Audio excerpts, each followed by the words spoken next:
nice to see everybody here. I'm very excited to have this opportunity to speak to you about this action that we did this year when PCATI became, okay. So my name is Tal Steiner. I'm the director of the Public Committee Against Torture in Israel.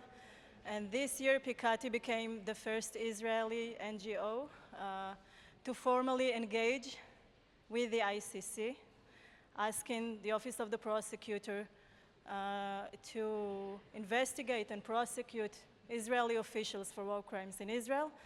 And so I'm happy to discuss with you today of how we made the decision to go forward, what was the dilemma that we were facing, what was needed to make this happen, and also some of the interim conclusions, you could say, that we've had from this very initial step that we've just taken. So what was the problem, actually? Why did we feel we need to go to the ICC for this? And so I would say in the 30 years PCATI has been operating in Israel and Palestine, we have represented and documented over 6,000 cases of torture by the Israeli security agencies towards mostly Palestinian residents of the West Bank, but also Israeli citizens and others. In the 20 years that unit in the Ministry of Justice has been operating to examine complaints filed to them, 1,400 complaints of torture has been filed. Not one indictment has ever been put forward. So no Israeli security agent has ever stood trial for the allegations of torture in Israel. A landmark decision by our very, I would say, globally known, very well-renowned Supreme Court has gradually been eroded, and no law against torture has been enacted in Israel, despite numerous attempts to do so, and despite the international community repeated recommendations that Israel would do so. So I would say, and I think many Palestinian colleagues here in the room would sympathize, the feeling was that we've reached a dead end for accountability for torture in Israel, that nothing that we do would actually give our clients, survivors of torture, access to justice. And against this very, I'd say, grim backdrop, a new opportunity arose that we were able to follow up and identify in time. And this began in 2015 when Palestine joined the Rome Statute and became a member state of the ICC. Then the OTP concluded a preliminary examination it had done. And here I have to give credit to our Palestinian colleagues here in the room and other places who have submitted evidence and engaged with the court to make this happen, so that the OTP, the Office of the Prosecutor, will finally announce that there is at least grounds to believe that war crimes have indeed committed. She then referred the case to the pretrial chamber to determine if jurisdiction exists.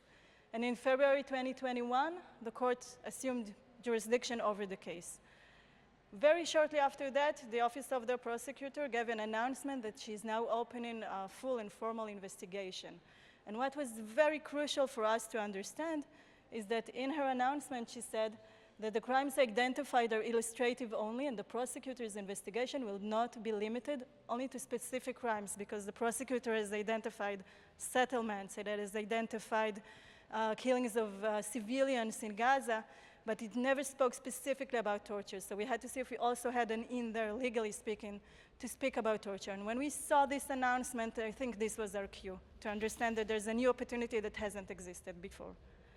And so we were in a very serious dilemma, because on the one hand, we felt a very strong commitment to our clients to exhaust every possible legal path to justice. And the ICC is a viable path, we thought, that should be exhausted.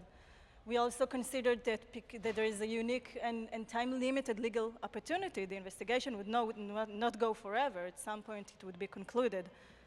We thought PCATI was well situated to give this information, that this is a good opportunity to raise global awareness.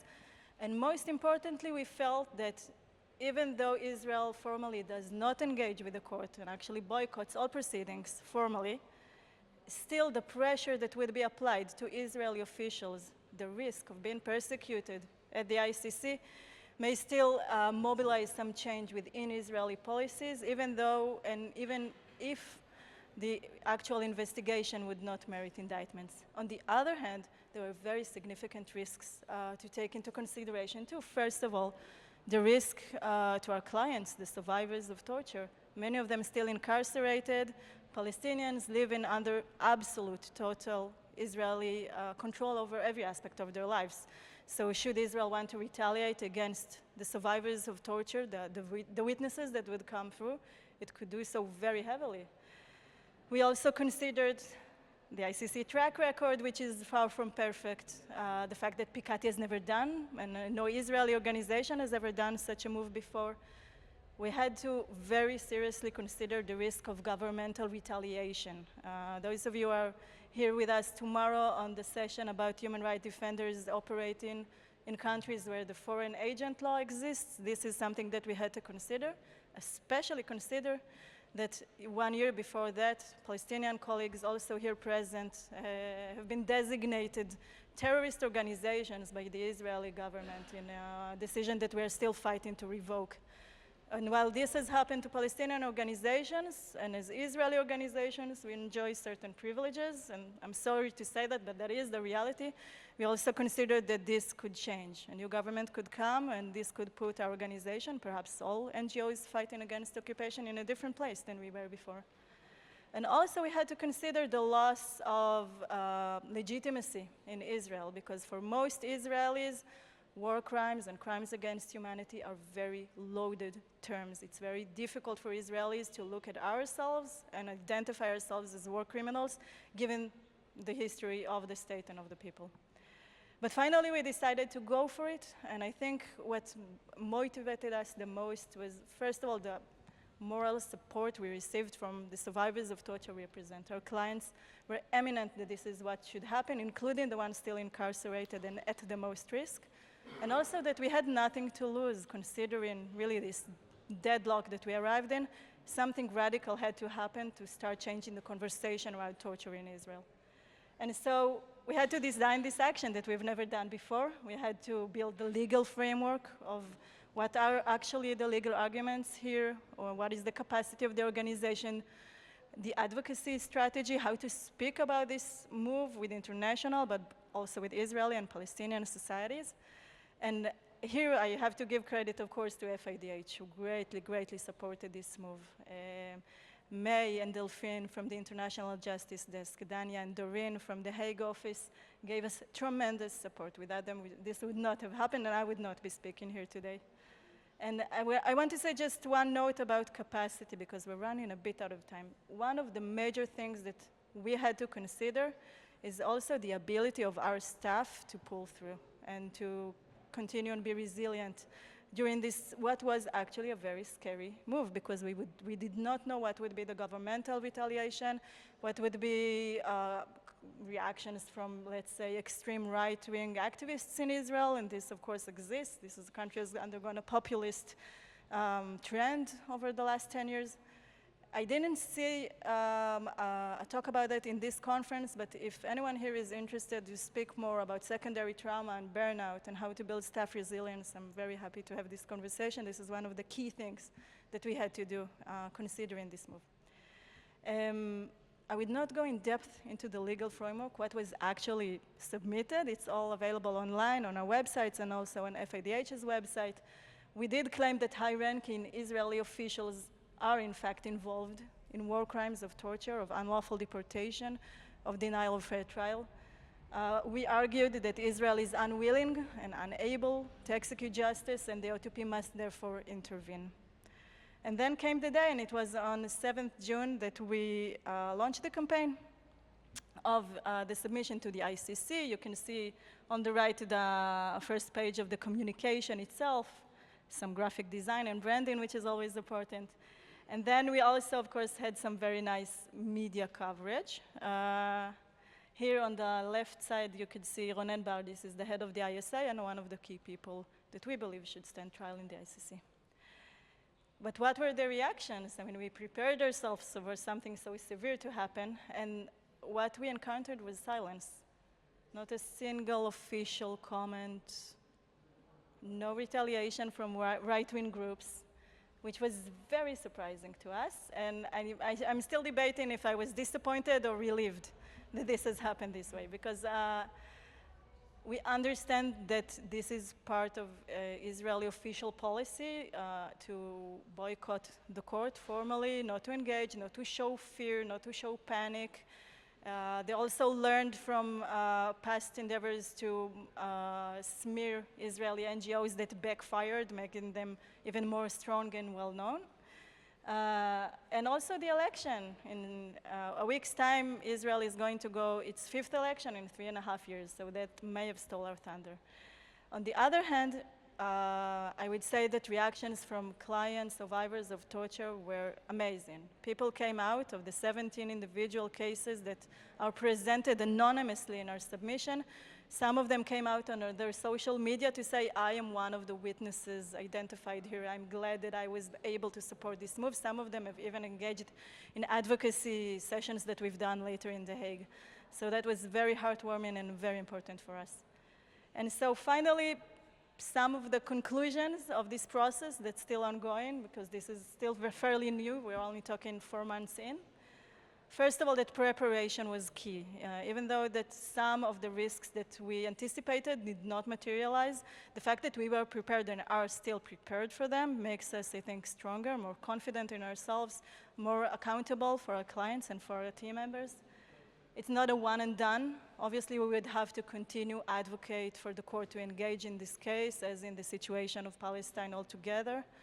And lastly, that there is added value in taking this endeavor, again, made possible thanks to the support of FIDH.